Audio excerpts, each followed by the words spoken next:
தீபாவளிக்கு சொந்த ஊருக்கு செல்வோருக்கான ரயில் டிக்கெட் முன்பதிவு தொடங்கிய சில நிமிடங்களில் விற்று தீர்ந்தன. வரும் அக்டோபர் 20ஆம் தேதி திங்கட்கிழமை தீபாவளி பண்டிகை கொண்டாடப்படுகிறது. இதையொட்டி அக்டோபர் 17ஆம் தேதி வெள்ளிக்கிழமைக்கான ரயில் டிக்கெட் முன்பதிவு இன்று தொடங்கிய நிலையில் தென் மாவட்டங்களுக்கு செல்லும் ரயில்களில் முன்பதிவு டிக்கெட்டுகள் அனைத்தும் விற்று தீர்ந்தன. இதனால் பலருக்கும் வெயிட்டிங் லிஸ்ட் விழுந்தது. குறிப்பாக நெல்லை, குமரி, அனந்தபுரி, பொதிகை எக்ஸ்பிரஸ் ரயில்களில் டிக்கெட்டுகள் விற்று தீர்ந்தன. நாளையும் நாளை மறுநாளும் அக்டோபர் 18 மற்றும் 19 ஆகிய தேதிகளுக்கான முன்பதிவுகள் நடைபெறும்.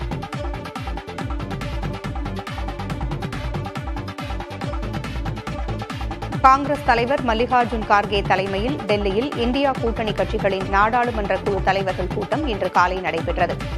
இதில் துணை குடியரசுத் தலைவர் தேர்தலுக்கான எதிர்க்கட்சிகளின் வேட்பாளர் தேர்வு குறித்து விவாதிக்கப்பட்டுள்ளது. மேலும் விரிவாக இன்று மாலை ஆலோசனை நடத்தவும் முடிவெடுக்கப்பட்டுள்ளது. நாடாளுமன்ற மழைக்கால கூட்டத்தொடர் வியாழக்கிழமை நிறைவடைய உள்ள நிலையில் அது தொடர்பான விவாதங்களும் இக்கூட்டத்தில் இடம்பெற்றன. காங்கிரஸ் மூத்த தலைவர் BK ஹரிபிரசாத் RSS அமைப்பை இந்திய தலிபான் என்று கூறியது சர்ச்சையை ஏற்படுத்தியுள்ளது. சுதந்திர தின உரையில் பிரதமர் நரேந்திர மோடி RSS-ஐ தேசத்திற்கு சேவை செய்யும் பெரிய தொண்டு நிறுவனம் என்று பாராட்டினார். இதற்கு எதிர்வினையாக கர்நாடக காங்கிரஸ் மேலவை உறுப்பினர் ஹரிபிரசாத் RSS-ஐ தலிபானுடன் ஒப்பிட்டிருந்தார். இதற்கு பாஜக கடும் கண்டனம் தெரிவித்துள்ளது. தடை செய்யப்பட்ட PFI, சிமி போன்ற அமைப்புகளையே காங்கிரஸ் கட்சிக்கு பிடிக்கும் என்றும் அக்கட்சி பாகிஸ்தான் ஆதரவு மனநிலையை வெளிப்படுத்துவதாகவும் பாஜக தேசிய செய்தி தொடர்பாளர் ஷெசாத் பூனாவாலா கூறியுள்ளார். சமக்ர சிக்ஷா திட்டத்தில் மத்திய அரசின் நிதி நிறுத்தம் குறித்து தமிழ்நாடு அரசு பணியாளர் தேர்வாணைய தேர்வில் கேள்வி கேட்கப்பட்டது பேசுபொருளாகியுள்ளது. ஒருங்கிணைந்த தொழில்நுட்ப பணிகளுக்காக நடத்தப்பட்ட தேர்வுக்கு 92,000த்திற்கும் மேற்பட்டோர் விண்ணப்பித்திருந்த நிலையில் 48,000த்திற்கும் மேற்பட்டோர் மட்டுமே எழுதினர். நேற்று நடந்த தேர்வில் தமிழ் தகுதி தேர்வு, பொது அறிவியல், திறனறி மற்றும் மனக்கணக்கு கேள்விகள் இடம்பெற்றிருந்தன. இந்த தேர்வில் சமக்ர சிக்ஷா திட்டத்திற்கான நிதியை மத்திய அரசு நிறுத்தியது பற்றி கேள்வி கேட்கப்பட்டிருந்தது. அமெரிக்க அதிபர் டிரம்புடன் பேச்சுவார்த்தை நடத்த அலாஸ்கா சென்ற ரஷ்ய அதிபர் புட்டினுக்கு உச்சகட்ட பாதுகாப்பு ஏற்பாடுகள் செய்யப்பட்டிருந்தன. அவருடன் இருந்த பாதுகாவலர்கள் சில சூட்கேஸ்களையும் கையில் பிடித்திருந்தனர். அதில் ஒன்று புட்டினின் மலம், சிறுநீர் ஆகிய இயற்கை உபாதைகளை சேகரித்து வைப்பதற்கான பெட்டி என அமெரிக்க நாளிதழ் கூறியுள்ளது. புலனாய்வு பத்திரிகையாளர் மூலம் இத்தகவல் தெரியவந்ததாக அப்பத்திரிகை கூறியுள்ளது. புட்டினின் உடல் கழிவுகள் மூலம் அவரது உடல் ஆரோக்கியத்தை வெளிநாடுகள் தெரிந்து கொள்வதை தடுக்கவே இந்த ஏற்பாடு என கூறப்படுகிறது. இந்த பெட்டி திரும்ப ரஷ்யாவிற்கே கொண்டு செல்லப்பட்டு விட்டதாகவும் தி எக்ஸ்பிரஸ் US என்ற அந்த இதழ் கூறியுள்ளது. புட்டின் இதற்கு முன் வெளிநாட்டு பயணம் செல்லும் போதெல்லாம் இதுபோன்ற ஏற்பாடுகள் செய்யப்பட்டிருந்ததாகவும் கூறப்படுகிறது. கடந்த 2018ஆம் ஆண்டு அமெரிக்க அதிபர் டிரம்பை சந்திக்க சிங்கப்பூர் சென்றிருந்த போது கூட வடகொரிய அதிபர் கிம் ஜாங் உன்னின் கழிவுகள் சேகரிக்கப்பட்டு அந்நாட்டுக்கே கொண்டு செல்லப்பட்டது. யுக்ரைனுக்கு பாதுகாப்பு உத்தரவாதம் வழங்குவதற்கான அமெரிக்காவின் முடிவு வரலாற்று சிறப்புமிக்கது என்று யுக்ரைன் அதிபர் விளாடிமிர் ஜெலன்ஸ்கி வரவேற்றுள்ளார். யுக்ரைனின் இறையாண்மை, பிராந்திய ஒருமைப்பாடு மற்றும் பாதுகாப்பை உறுதி செய்வதற்காக அமெரிக்கா நீண்டகால பாதுகாப்பு உறுதிப்பாட்டை வழங்கியுள்ளது. இது ரஷ்யாவின் படையெடுப்பால் ஏற்பட்ட பாதிப்புகளை எதிர்கொள்ளவும் எதிர்கால அச்சுறுத்தல்களிலிருந்து யுக்ரைனை பாதுகாக்கவும் உதவும் என்று எதிர்பார்க்கப்படுகிறது.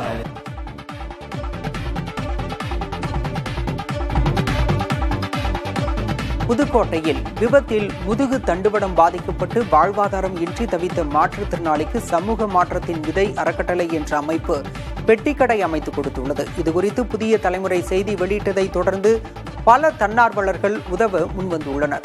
இதன் ஒரு பகுதியாக இந்த கடை அமைக்கப்பட்டுள்ளது.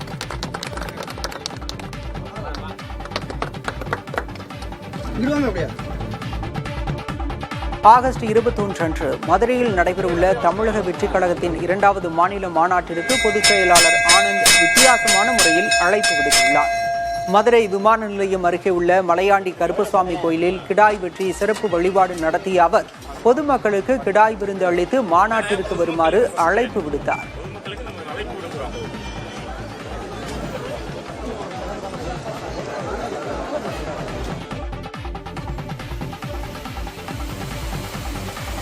நீலகிரி மாவட்டம் கூடலூரில் நேற்று அதிகபட்சமாக 14 சென்டிமீட்டர் மழை பதிவாகியுள்ளது. கூடலூர் சுற்றுவட்டார பகுதிகளில் 2 நாட்களாக கனமழை பெய்து வருகிறது. இதனால் ஆறுகளில் வெள்ளப்பெருக்கு ஏற்பட்டது. சாலைகளில் தண்ணீர் பெருக்கெடுத்து ஓடியது. ஒரு சில இடங்களில் குடியிருப்பு பகுதிகளில் தண்ணீர் புகுந்ததால் மக்களின் இயல்பு வாழ்க்கை பாதிக்கப்பட்டது.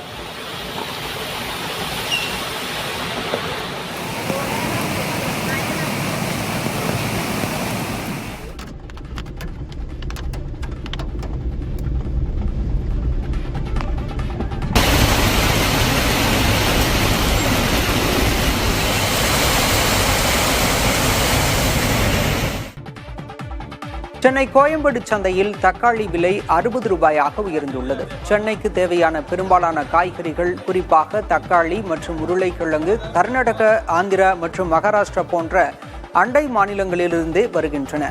அங்கு பெய்த கனமழை காரணமாக பயிர்கள் சேதமடைந்ததோடு அறுவடை மற்றும் போக்குவரத்திலும் பெரிய அளவில் பாதிப்புகள் ஏற்பட்டன. இதன் காரணமாக வரத்து குறைந்து தக்காளி விலை அதிகரித்துள்ளதாக வியாபாரிகள் தெரிவித்துள்ளனர்.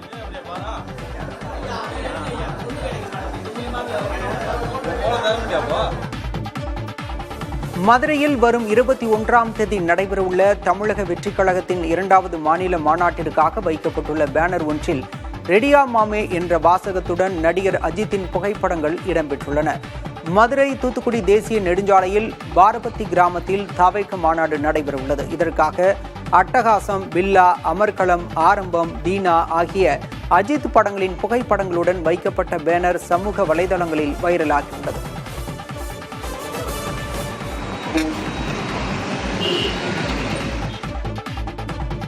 திருத்தணி சுப்பிரமணிய சுவாமி கோயிலில் நடந்த நிகழ்ச்சியில் பாடகர் வேல்முருகன் முருகர் பாடல் ஒன்றை வெளியிட்டு பாடினார். இது பக்தர்களிடையே பரவசத்தை ஏற்படுத்தியது. பின்னர் கோயில் நிர்வாகம் சார்பில் அவருக்கு பிரசாதங்கள் வழங்கி வரவேற்பு அளிக்கப்பட்டது.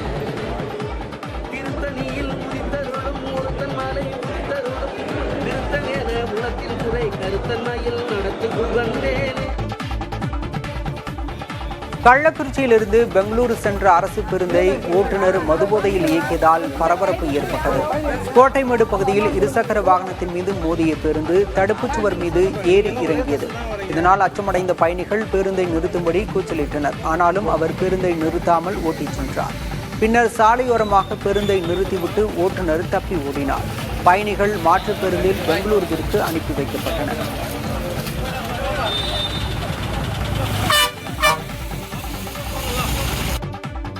கன்னியாகுமரி மாவட்டத்தில் தொடர்ந்து பெய்து வரும் மழையால் மக்களின் இயல்பு வாழ்க்கை பாதிக்கப்பட்டுள்ளது. மழை காரணமாக ரப்பர் பால் வடிக்கும் தொழில் முடங்கியுள்ளது. இதனால் ரப்பர் விவசாயிகள் மற்றும் தொழிலாளர்கள் பாதிக்கப்பட்டுள்ளனர். கனமழையால் பேச்சுப்பாறை, பெருஞ்சாணி, சிற்றாறு அணைகளுக்கு நீர்வரத்து அதிகரித்துள்ளது.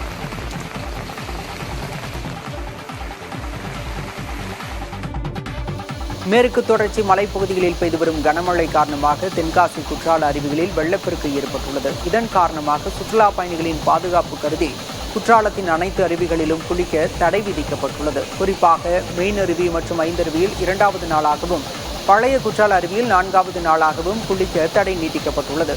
இதனிடையே குற்றாலம் மெயின் அருவியில் நேற்றைய தினம் சுற்றுலா பயணிகள் குளித்துக் கொண்டிருந்த போது திடீரென வெள்ளப்பெருக்கு ஏற்பட்டது. உடனடியாக அங்கு பாதுகாப்புக்கு நின்று கொண்டிருந்த போலீசார் அபாய ஒலி எழுப்பி சுற்றுலா பயணிகளை அவசரமாக வெளியேற்றினர்.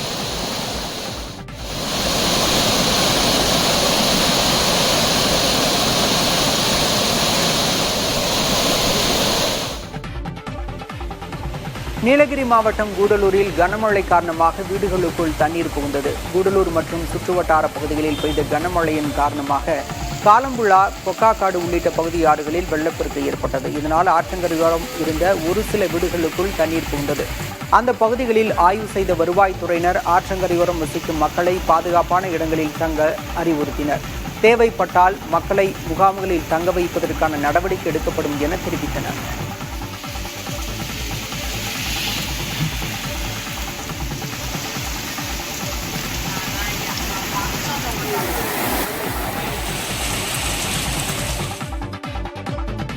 மகாராஷ்டிரா மாநிலத்தின் நாந்திட் மாவட்டத்திலிருந்து லத்தூர் மாவட்டத்திற்கு மாற்றப்பட்ட வட்டாட்சியர் பிரசாந்த் தோரட் தனது பணியிட மாற்றத்துக்கான பிரிவு உபச்சார விழாவில் இந்தி சினிமா பாடல் பாடியதால் பணியிட நீக்கம் செய்யப்பட்டுள்ளார்.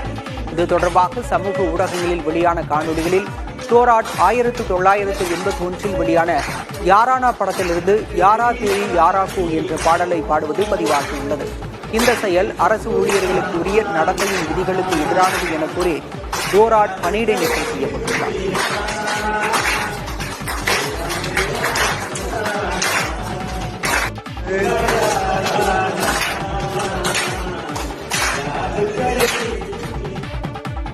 வாரத்தின் முதல் வர்த்தக தினமான இன்று இந்திய பங்குச்சந்தைகள் கணிசமான ஏற்றத்துடன் வர்த்தகமாகின்றன.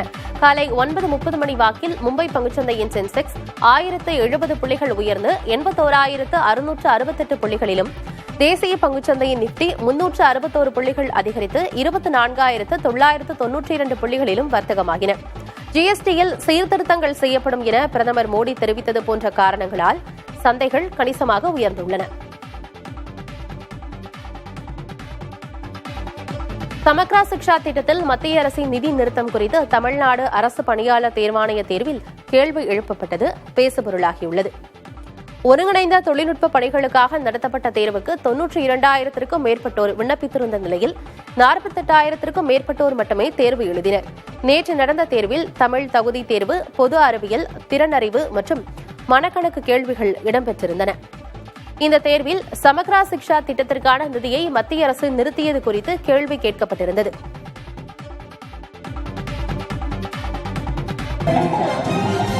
திருச்செந்தூர் சுப்பிரமணிய சுவாமி கோயிலில் ஆவணி திருவிழாவையொட்டி நடைபெற்ற கலை நிகழ்ச்சிகள் காண்போரை வெகுவாக கவர்ந்தது.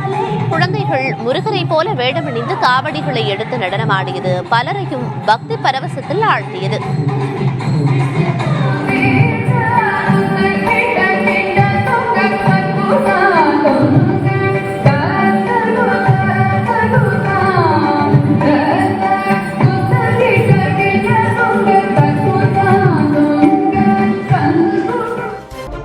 தமிழகத்திற்கு திமுகவால் எந்த பயனும் இல்லை என்று பாமக தலைவர் அன்புமணி ராமதாஸ் குற்றம் சாட்டினார். கிருஷ்ணகிரி மாவட்டம் பர்கூரில் நடைபெற்ற நிகழ்ச்சியில் பேசிய அவர் இவ்வாறு கூறினார். பட்டியலின சமுதாயமும் சரி, வன்னிய சமுதாயமும் சரி, இது போன்ற அடிமட்டத்தில் இருக்கின்ற அனைத்து நிலை சமுதாயங்களும் திமுகவை புறக்கணிக்க வேண்டும். வருகின்ற தேர்தலில் திமுகவை புறக்கணிக்க வேண்டும். ஏன்னா இந்த திமுகவால எந்த பிரயோஜனமும் கிடையாது, எந்த பயனும் கிடையாது, எந்த பயனும் கிடையாது. வேஸ்ட்யா, திமுகவே வேஸ்ட். தேமுதிக இருக்கும் கூட்டணி வெற்றி பெறும் என்று அக்கட்சியின் பொதுச் செயலாளர் பிரேமலதா விஜயகாந்த் தெரிவித்துள்ளார். அரியலூரில் தொண்டர்களிடையே அவர் இவ்வாறு பேசினார். எல்லாரும் பெருந்திரளா வந்து என்ன வரவேற்றிருக்கீங்க. நிச்சயமாக மீண்டும் வருவேன். தேர்தலை ஒட்டி வருவோம். ஒரு மகத்தான கூட்டணியை அமைத்து வருவோம். வெற்றி வேட்பாளரோடு வருவோம். நாம் இணைபெறும் அந்த கூட்டணி மகத்தான வெற்றி பெறும். மத்திய பிரதேச காங்கிரஸில் மேற்கொள்ளப்பட்ட மாவட்ட தலைவர்கள் நியமனம் அக்கட்சிக்குள் கடும் அதிருப்தியை ஏற்படுத்தியுள்ளது. அம்மாநில காங்கிரஸில் 71 மாவட்டங்களுக்கு தலைவர்கள் நியமனம் செய்யப்பட்டனர். இதில் 50 பேர் புதிதாக தலைவர்களாக்கப்பட்டுள்ளனர். ஆனால் இந்த நியமனங்களுக்கு கட்சிக்குள் கடும் எதிர்ப்பு எழுந்துள்ளது. பலர் தங்களுக்கு பதவி கிடைக்காததாலும் முக்கியத்துவம் குறைக்கப்பட்டதாலும் அதிருப்தி அடைந்துள்ளனர். அவர்களின் ஆதரவாளர்கள் போராட்டத்திலும் ஈடுபட்டுள்ளனர். மேலும் சில நிர்வாகிகள் தங்களது தற்போதைய பதவிகளிலிருந்து விலகி வருகின்றனர்.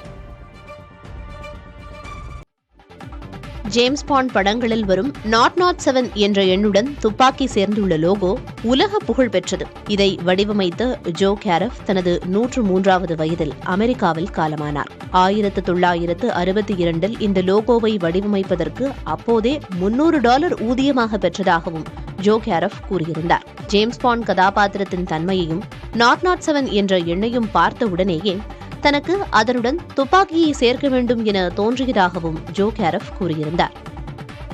நாமக்கல் மாவட்டம் பள்ளிப்பாளையத்தில் சிறுநீரக விற்பனை விவகாரம் பூதாகரமாக வெடித்த நிலையில் கல்லீரல் விற்பனை நடந்திருப்பதும் தற்போது அம்பலமாகியுள்ளது.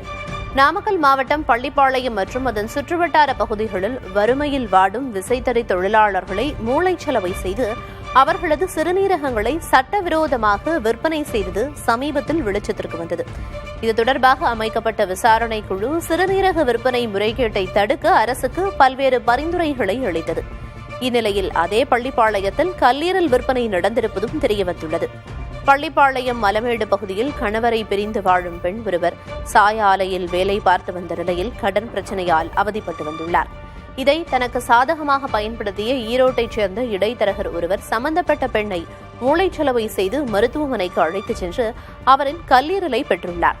இதற்காக 8 லட்சம் ரூபாய் வரை பேசி இறுதியில் 5.5 லட்சம் ரூபாய் மட்டுமே கொடுத்ததாக பாதிக்கப்பட்ட பெண் பகிரங்கமாக தெரிவித்துள்ளார்.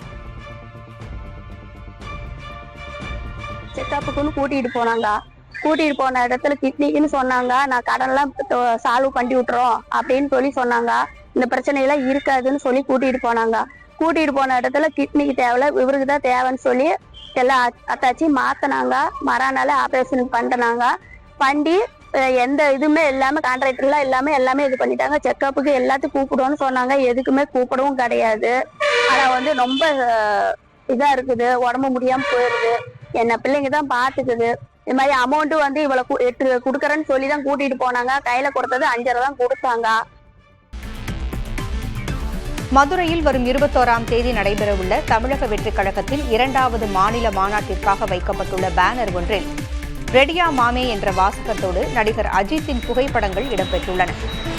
மதுரை தூத்துக்குடி தேசிய நெடுஞ்சாலையில் பாரபட்டி கிராமத்தில் தாவேகா மாநாடு நடைபெறவுள்ளது. இதற்காக அட்டகாசம், பில்லா, அமர்க்களம், ஆரம்பம், தீனா ஆகிய அஜித் படங்களின் புகைப்படங்களுடன் வைக்கப்பட்ட பேனர் சமூக வலைதளங்களில் வைரலாகி வருகிறது. வாக்காளர் பட்டியல் சிறப்பு திருத்தம் என்பது வாக்கு திருட்டிற்கு பயன்படுத்தப்படும் புதிய ஆயுதம் என மக்களவை காங்கிரஸ் தலைவர் ராகுல் காந்தி கூறியுள்ளார். பீகாரில் கடந்த மக்களவைத் தேர்தலில் வாக்களித்து தற்போது பட்டியலிலிருந்து பெயர் நீக்கப்பட்டுள்ள சிலருடன் உரையாடும் காட்சியை தன் வாட்ஸ்அப் சேனலில் பதிவிட்டு இக்கருத்தை ராகுல் கூறியிருக்கிறார். படத்தில் தன்னுடன் நிற்பவர்களே வாக்கு திருட்டிற்கான ஆதாரங்கள் என்றும் அவர் குறிப்பிட்டுள்ளார்.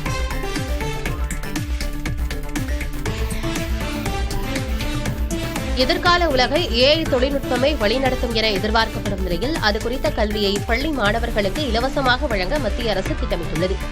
இதற்காக 5 விதமான ஏஐ கல்வியை ஸ்வயம் என்ற இணையதளம் மூலம் மத்திய கல்வி அமைச்சகம் வழங்க உள்ளது. இவை பள்ளி மாணவர்கள் மட்டுமல்லாது கல்லூரி மாணவர்கள், வேலைக்கு செல்பவர்களுக்கும் உதவும் என்றும் இதன் உள்ளடக்கங்கள் நிபுணத்துவம் மிக்க ஐஐடி பேராசிரியர்களால் உருவாக்கப்பட்டவை என்றும் தெரிவிக்கப்பட்டுள்ளது.